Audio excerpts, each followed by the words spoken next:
guys, Cyanide here, out in the workshop already. Today we're going to work on the hanging the doors basically. I've just put the file and cowl back on. It's been out in the garden in the wet dirt to weather it up a wee bit.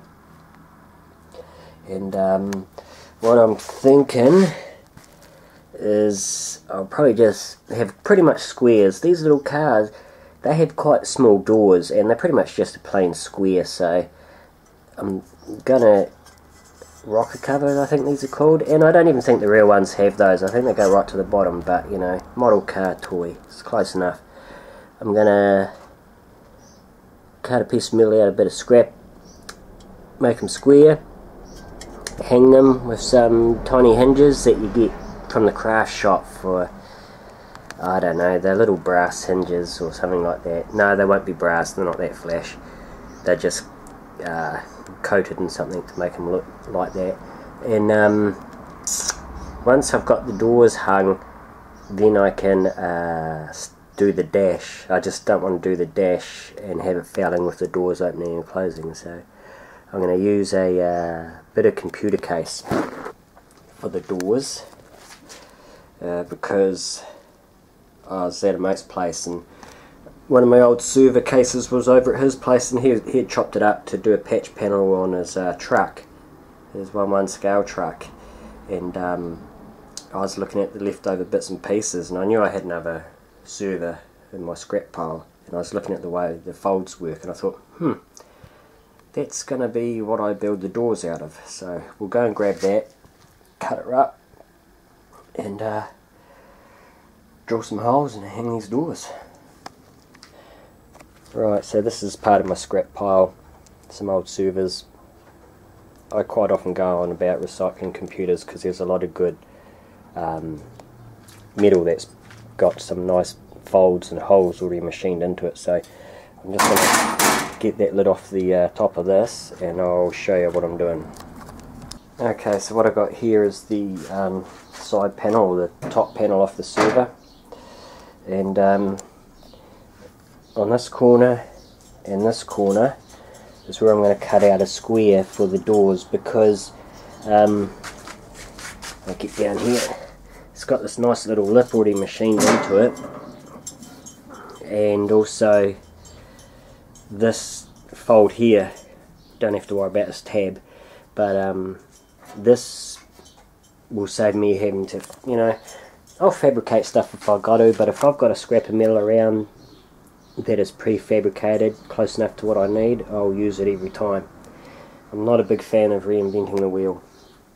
So I'll get my measurements, cut a square out of this side, cut a square out of this side, and that'll give me my two doors. And also, using scraps of computer case or what have you, that's kind of more in line with the rat rod ethos. So yeah, I'll leave these, if some of these stickers are on here on the inside for the of the doors, they're going to stay there. Not quite as cool as, you know, road signs and stuff on the real rat rods, but it'll do. Alright, let's get to it.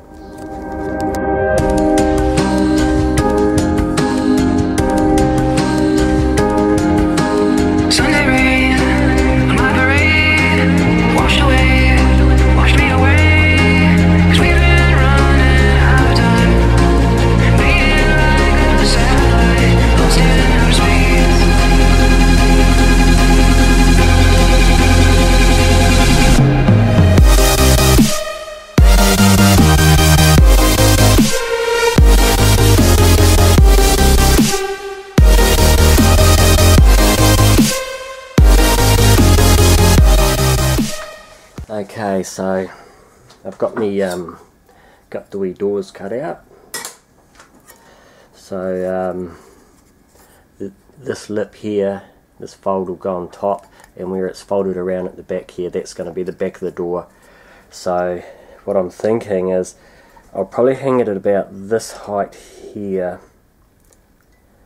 That looks about right. So what that means is I've got to get rid of this wee tab that I've folded up here, it's done its job. It was folded at 45 and it kept this strong and straight, this floor pan, while I welded it. But what I'm going to do is I'm going to fold this back onto the floor pan now, because it's pushing the door out too far at the bottom. And so once I've got this rolled over and flat, that'll allow this door to sit more flush with the cowling here, especially at the bottom. You probably can't see it from that angle. There's a bit of a gap at the top where this rolls over, and this is straight, but I'm not worried about that, because at the front here coming up will be the little window, and that'll come up straight, so that'll cover up this part here. The trick will be making sure this side is straight, because it's got this rolled over edge. That is what it is. I don't want to have to beat on this side, so I want to make sure that's straight up and down, and I'll veer in this side if I got to. And that should give me a pretty straight door. I'll be using my eye, you know, I'm not going to go stupid crazy on it. But the first thing is to get rid of these things here, move them back and out of the way, and so far so good. I think it's going to be pretty motley. I don't know if I'll leave this with the paint that's on it from when it's a computer case, or whether I'll knock it back with a bead blaster. This metal here, very rust resistant. There's something in the composition of the metal they use on computer cases, and it doesn't take rust too well. It's quite rust resistant, so yeah, I'll probably have to weather it a bit with a bit of salt water to get that to rust up. Chances are I'll paint a number on here, a racing number. I like that look on the old rat rods, so yeah. Alright, we'll get on with it. I'll bend this over and eyeball it quite a bit. I probably won't video that because it's not a very exciting thing to watch someone sitting there staring at a car for an hour just thinking about it. And the reality is that's what most of these builds is. Sitting and staring at things and thinking about how you're going to do it. So I'll get the camera back on when there's some more action.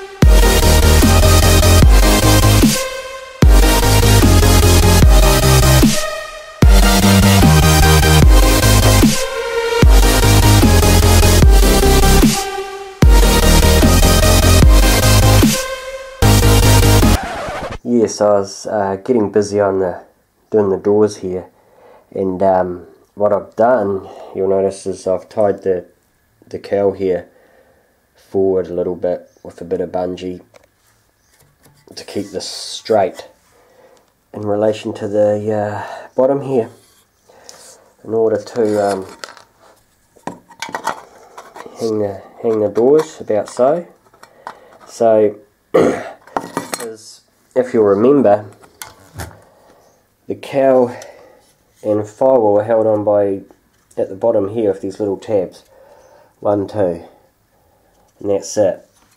So what that means is that this thing tends to rock a bit, and I cannot have this moving backwards when I put the doors on, because it's going to drop the doors and they're going to look like they're sagging, and it's just going to foul up the whole thing. So I need this to be solid.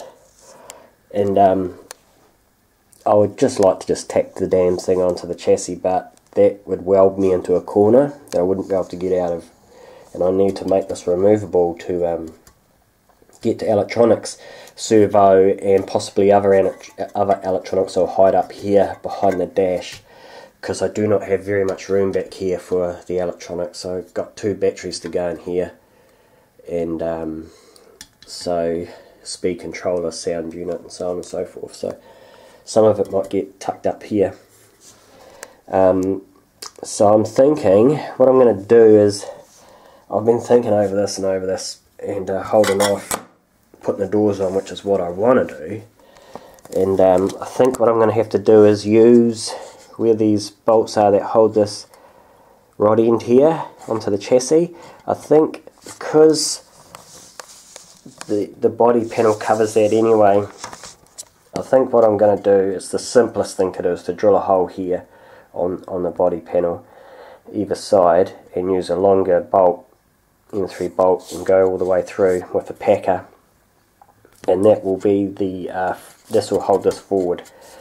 I'm not a big fan of having a bolt on the outside of the body down here, a bolt head, but doing all sorts of crazy ideas with brackets and all this sort of stuff up here is kind of not going to work because that servo is right behind here on that firewall, and I can't have anything poking out the other side on the firewall, otherwise I'll fail with the servo. It's real tight back there. So I think what I'm going to do, and the other side of the coin is that if I drill a hole here and then come up with a better idea or something else, that's just a simple plug weld and a bit of a knockback with the sander, and it will be gone again. So but I was just going to leave it with this bungee on there and hang the doors, and I thought, if I hang the doors like that and then this ends up moving, it's just going to dick the whole look, you know. Your eye knows, you know, the lines have got to be what the lines have got to be. So I'm going to, yeah, I'll do this off camera. I'll just quickly just drill some holes, change the bolts out, get this to a point where I don't need this held on, and then I'll continue the video of the exciting adventures of hanging these doors. Okay, so there you go. Looks pretty square, and got the bolts going straight through, some packers and that. At the moment I've got some hex heads on there because that's the only ones I had in that length. I've got some button heads, I've just ordered some, so I'll replace those with button heads so it doesn't stick out like Frankenstein's monster. So yeah, after that little interlude, we'll get back to mounting the doors.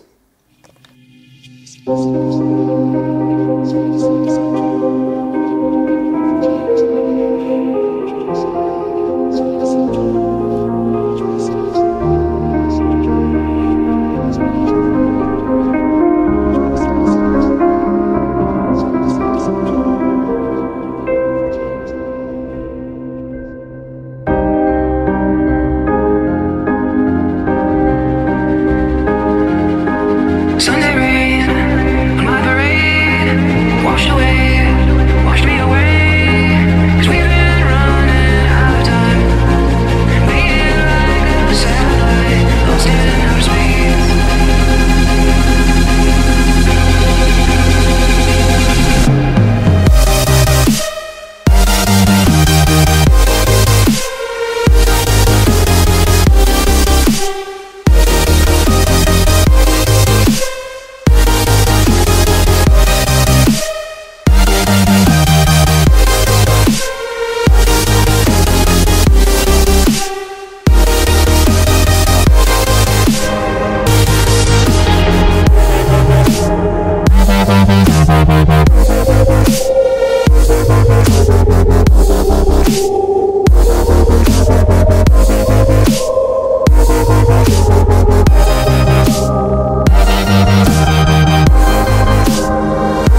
Okay, so there you go. Got the doors mounted. Pretty good. Sort of number.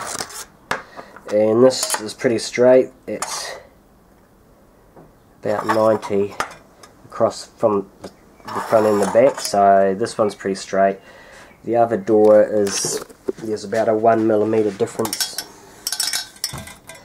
on this one here, but I can clear that up without too much drama. But I'm not doing it today because I'm getting a bit dizzy. I'm still recovering from that head cold, and it's a hot day, and I'm getting dizzy, and it's not nice, so I'm going to call it there. It's close enough for now. Yeah, so dash and window frame across the front here, and that should make these look a bit better. And then I can start on the rear quarter panels. I'm not too sure what my next step is, to be fair, so I'll think about it and think where I'm heading. Yep. Yeah, not bad. Looks alright. It's a start. Looks a bit hokey at the moment, but once the other parts are in place, it'll look okay. Righto guys, that's enough for today's video. I'll see you on the flip side. Catch you later.